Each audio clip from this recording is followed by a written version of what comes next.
Hola a todo el mundo, bienvenidos a Canal Med. Hoy traemos un repaso fundamental, una verdadera clase magistral sobre la insuficiencia respiratoria.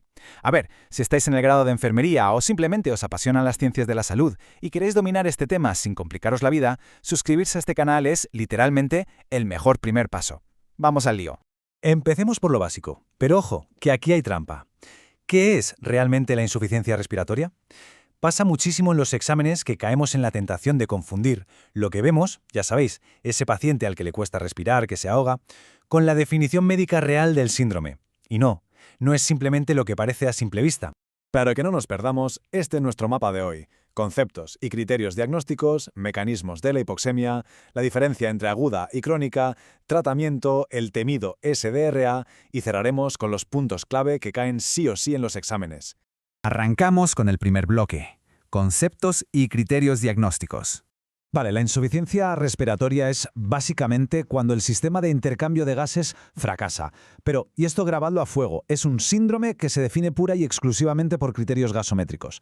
Que sí, que si le ponéis el pulsioxímetro al paciente y satura por debajo del 90%, pues es una pista gigante, claro. Pero la única forma de dar el diagnóstico definitivo es con una gasometría arterial.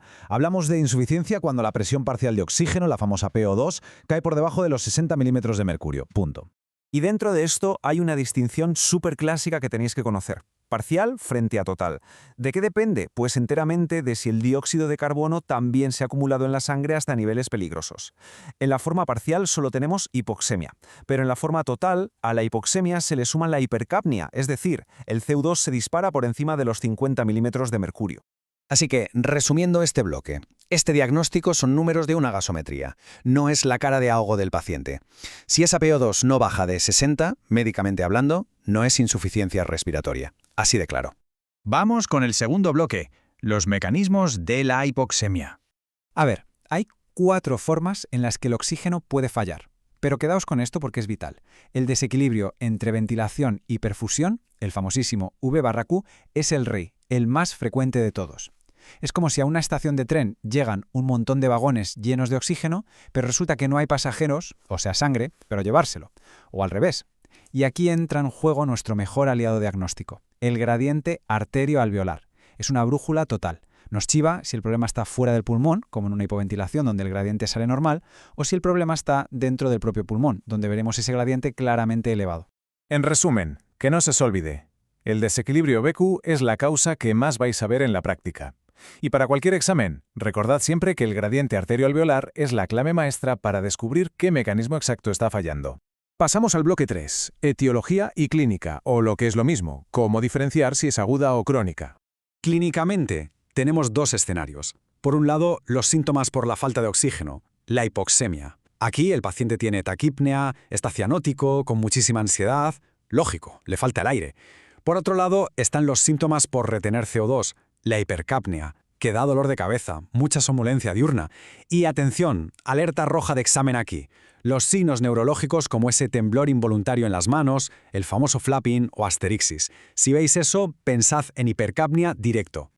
Ahora, la gran diferencia entre agudo y crónico es cómo el cuerpo aguanta el golpe. En la insuficiencia aguda, los síntomas aparecen de golpe y el cuerpo lo tolera fatal. Lógicamente, no le ha dado tiempo a prepararse. Pero en la crónica, el organismo hace magia, se adapta.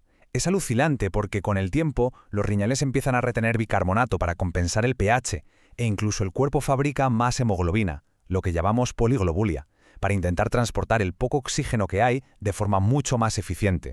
Para resumir, la tolerancia del paciente depende totalmente de si a su cuerpo le ha dado tiempo a compensar. Si es aguda, es un cuadro brusco y mal tolerado. Si es crónica, veremos esa adaptación espectacular con el bicarbonato alto y la poliglobulia. Entramos en la acción. Bloque 4, tratamiento, oxigenoterapia y ventilación. Como profesionales de enfermería, esto es el pan de cada día. La escalada de oxígeno va paso a paso.